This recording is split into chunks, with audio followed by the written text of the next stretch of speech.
What's up, everybody? I'm back with another one.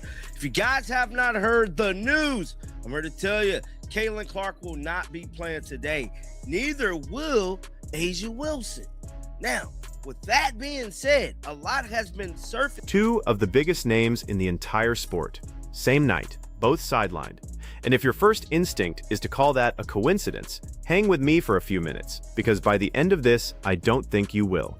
In regards to the Caitlin Clark fan base. Now, there is no surprise that many Caitlin Clark fans have vowed to boycott this season already.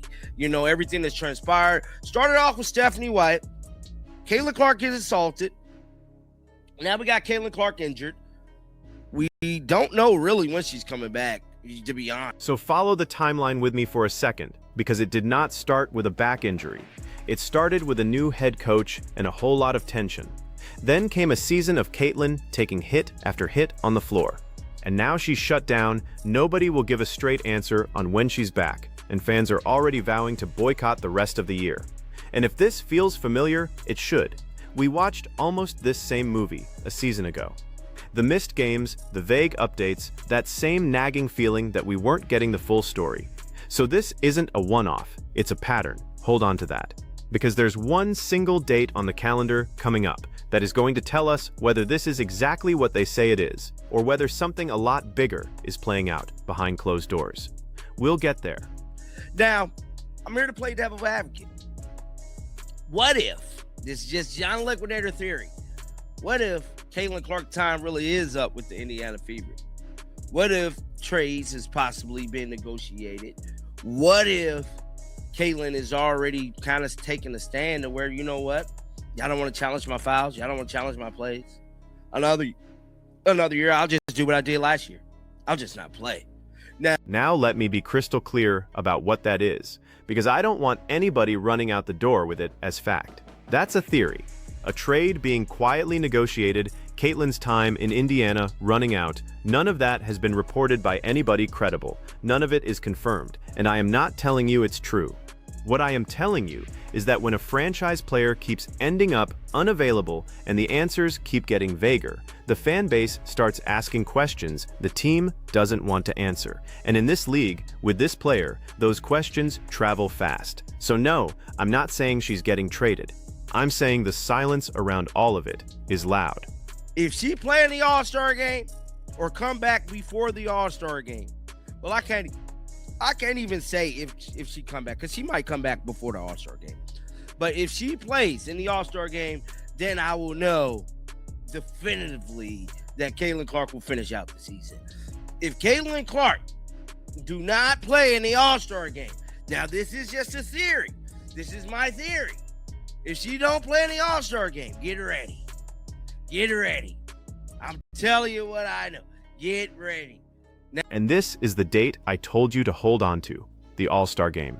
Because think about what that game actually represents. It's the one night that isn't about wins and losses. It's about the show. It's about the fans. It's the single biggest showcase this league has, and it exists at the level it's at right now, in large part because of the attention she brought to it. So the logic goes like this. If she suits up for that game, you can just about book it. She's healthy enough, she's committed, she finishes the season. But if she's cleared to run around at an exhibition and she still doesn't show, that tells you the problem isn't just a sore back. That tells you something is off between the player and the situation she's in. And understand, it isn't only her decision riding on that game. The league needs her in it. An all-star showcase without its single biggest draw is a weaker product, lower ratings, a quieter building. So there's pressure from every direction to get her on that floor, which is exactly why, if she's healthy enough and still doesn't appear, you can't wave it away as caution. Too much is pulling the other way. One game, that's the tell. Keep it in your back pocket. I believe this thing is deeper than we all think. It ain't no secret that Caitlin Clark feel the type of way about the Indiana Fever. Now, it's her job to speak nice about them. It's her job to say the right things in front of the camera. But no one knows what goes on behind the scenes. I can promise you that. I don't know. You don't know. They don't know. No, nobody know. Don't nobody know nothing. And I know how that sounds, but be honest with yourself for a second. Every athlete at this level says the right thing in front of a camera. That's the job. You praise the organization, you thank your teammates, you keep it professional, and then the locker room door closes, and none of us have the first clue what's actually being said in there. That's not a Caitlin Clark thing. That's a sports thing. So when somebody tells you they know exactly how she feels about the Fever right now, they're guessing, same as I am. Nobody outside that building knows. What we can do is look at what's actually in front of us. The games, the minutes, the injuries, the way she's being used on the floor, and let that tell the story instead of a press conference. Not to toot my own horn, but last time Caitlin Clark played a basketball game, I was there in attendance. Now, everybody was saying she got benched. Everybody was saying Caitlin was benched. Ain't nobody want to listen to John Liquidator. I told y'all. I went back, looked the footage, looked at the film. Caitlin Clark was late coming out the tunnel. Caitlin Clark went back to the game, back to the locker room 2 times during that game. The second time she did not return. I knew then she was hurt. Now here's where I get to say something I've been sitting on. When she last played, the entire internet ran with one word: benched. She got benched. The coach sat her. It was a message. That was the story everywhere you looked. And I watched that same game with my own eyes, and then I went back and watched the film again. And that is not what I saw. I saw a player who was slow coming out of the locker room. I saw her leave the floor and disappear down the tunnel, not once, but twice. And the second time, she did not come back. You don't do that because you're benched. You do that because your body is telling you to stop. And I've had people swear up and down that I made that up. Go watch it yourself. Watch how she comes out of that tunnel. Watch the body language on the bench. That is not a player being disciplined and stewing about it. That's a player managing something physical in real time and losing the fight with it. The tape doesn't lie, even when the narrative wants it to. Now, ain't nobody gonna tell y'all that, hey, we jacked up, she was never benched. Ain't nobody gonna come on here and say that. Because it's been crickets with the whole bench conspiracy. They ain't benching Caitlin Clark 2 games back to back if she ain't hurt, y'all. Caitlin is hurt or dealing with something. Now, she could be hurt mentally or physically. But there's something that... And I want to give real weight to that word he just used, mentally. Because we are quick in sports to only count an injury if there's an X-ray attached to it. But this is a woman who walked into a professional league under a spotlight nobody in the history of this sport has ever carried as a rookie. Every game nationally televised. Every possession clipped and argued over. Every hard foul turned into a week of debate. That's a physical toll and a mental one. And pretending the second doesn't exist is how you burn a player out and then act shocked when it happens. And notice what he pointed to. The same crowd that screamed she was benched, that swore up and down she wasn't even hurt, went completely silent the second that back injury became official. That's the part I want you to sit with. The loudest voices about it being a story, a punishment, a message from the coach.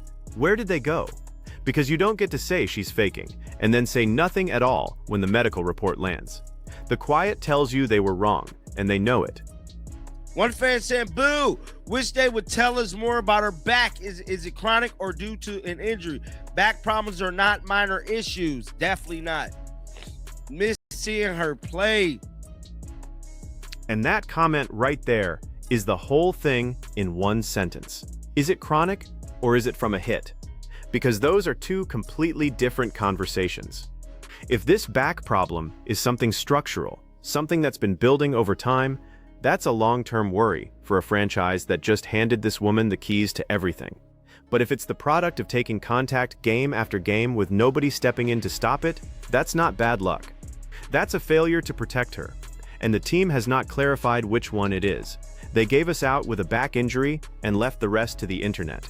When you leave that kind of vacuum around the most talked about player in the sport, people don't wait around patiently, they fill it. And a whole lot of them are filling it by pointing straight at the coaching staff. Somebody said, all I wanted this year was to watch Caitlin Clark play basketball. I guess it was too much to ask for. I don't believe it was too much to ask for. And that, right there, is the part that should scare the people running this league more than any theory I could throw at you. Forget the drama for a second and just follow the money. This is the player who moved the needle like nothing this sport has ever seen. Arenas that used to sit half empty got relocated to bigger buildings because of her. Games that used to air in obscurity landed in prime time. Ticket prices on the road jumped the moment her team came to town because casual fans who never cared about this league before were buying in for one reason: to see her play. So when a fan types, "All I wanted was to watch her play basketball," that's not just a sad little comment, that's a customer. That's a ticket that got bought, a subscription that got paid for, a whole night that got planned around one single athlete, and she is not on the floor. Now multiply that one fan by the millions she pulled in, and you start to understand why this isn't just an Indiana problem. Every time she's out, this entire league feels it in the one place that actually matters to the people at the top. And that raises the stakes on every single decision about how she gets handled, protected, and used. Because they are not just managing a player. They're managing the single biggest asset this sport has ever had. I believe Stephanie White kind of, like, when you think about everything that has transpired, started this season till now, if Stephanie White might have challenged some of those calls early on, Stephanie White might have, I don't know, pitched an argument to the refs, maybe people would have lightened it up on Caitlin, because maybe they would have got hit with flagrants and technicals and all of them things, not after the game, not when people pitch a bitch online and try to make the W, you know what I'm saying, stand on business. If Stephanie do her job as a coach to protect her player, I feel like we wouldn't be dealing with this. You know, that's just my own personal opinion. So let's actually sit inside that, because it is the most serious accusation in this whole story, and it deserves more than a comment section. The argument goes like this: a head coach's job is not only to draw up plays, it's to protect your best player. And part of protecting her is fighting for her when the calls aren't going her way. When your star is getting hammered on drive after drive and the whistle stays silent, you are supposed to be the one on the sideline turning it into a problem. You challenge the officiating, you put it on record. You make the league office feel it. Because if referees know a coach is going to raise the roof every single time, they start calling it tighter, and the cheap shots start costing people flagrants and technicals in the moment. Not a fine or a statement the next morning after the damage is already done. Now, is it fair to pin all of that entirely on one coach? Probably not. Officiating is the league's job, not hers, and a coach can only do so much from the sideline. But the frustration underneath it is real, and it's simple. The fans feel like their player got left out there to absorb punishment, and nobody in that building stood on the table for her.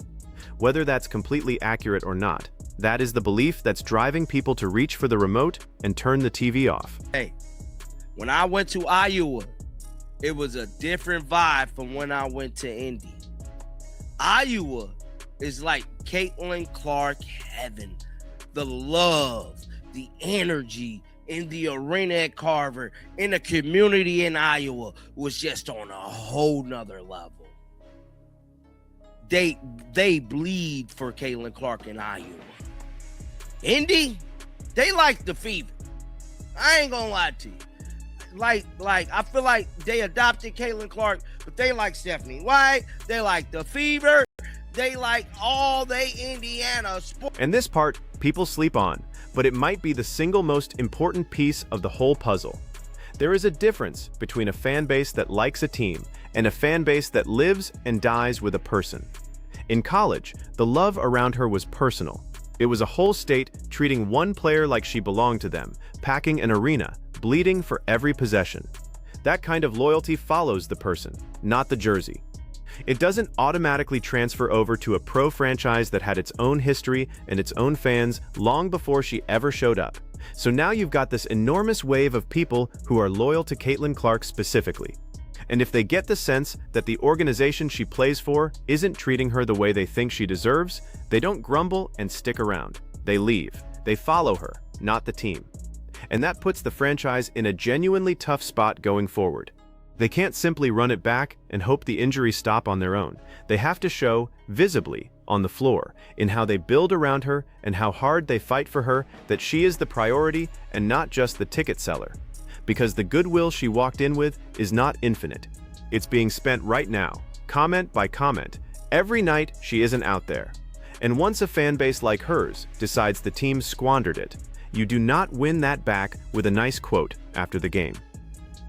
Somebody else said, Coach White post-game outrage doesn't excuse her failure to protect her star player on the court. She repeatedly put CC in vulnerable positions with little to no help defensively, leaving her exposed to unnecessary physical punishment. Read that one again, because that fan is putting into words what a lot of people have felt all season long.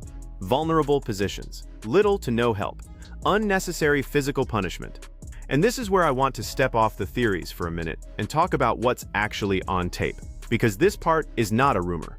Since the day she walked into this league, the physicality aimed at her has been a storyline all its own.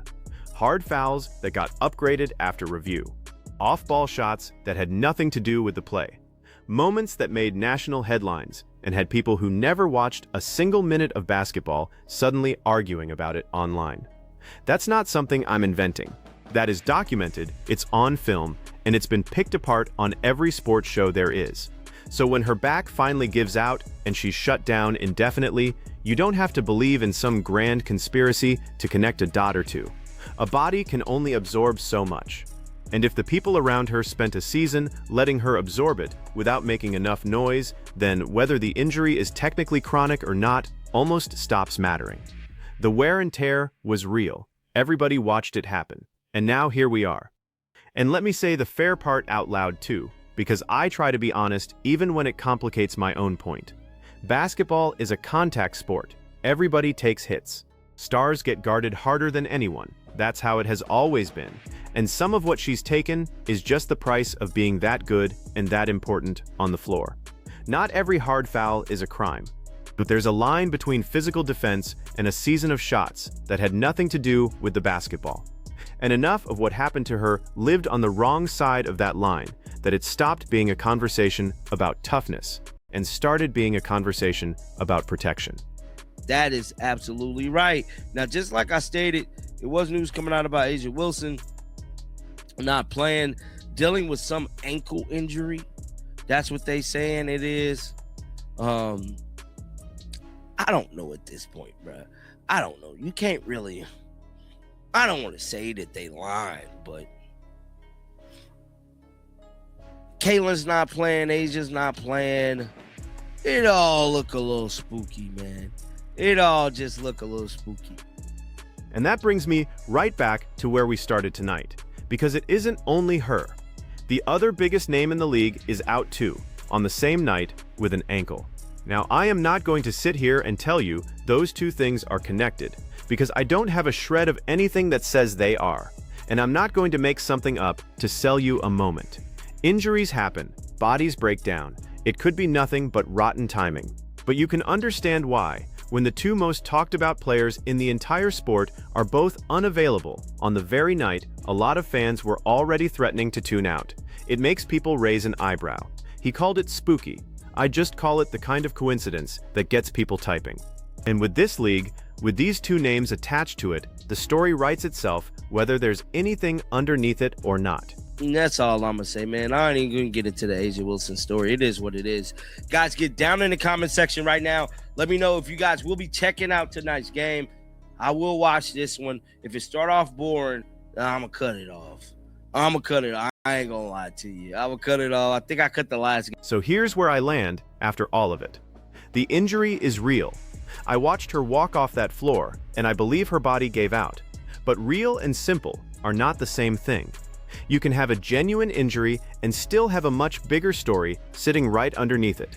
A season of punishment nobody stopped. A fan base that's loyal to her and not the team. And a front office that keeps letting the silence do all the talking. Everything points to one moment now, and it's the one I told you to keep in your back pocket. Watch the All-Star game. If she's out there, this was a rough patch and nothing more, and we all move on. But if she's cleared and she still doesn't show, then get ready, because that would tell you this was never really about her back at all. So I want to hear it from you, straight up. Is this just injuries and bad timing, or is something bigger going on in Indiana? Drop it in the comments and tell me exactly where you stand, and be real with me. Are you still watching this season, or are you one of the ones tuning out? If this broke it down for you, tap that like, Hit subscribe so you don't miss where this thing goes next, and I'll catch you at the next one.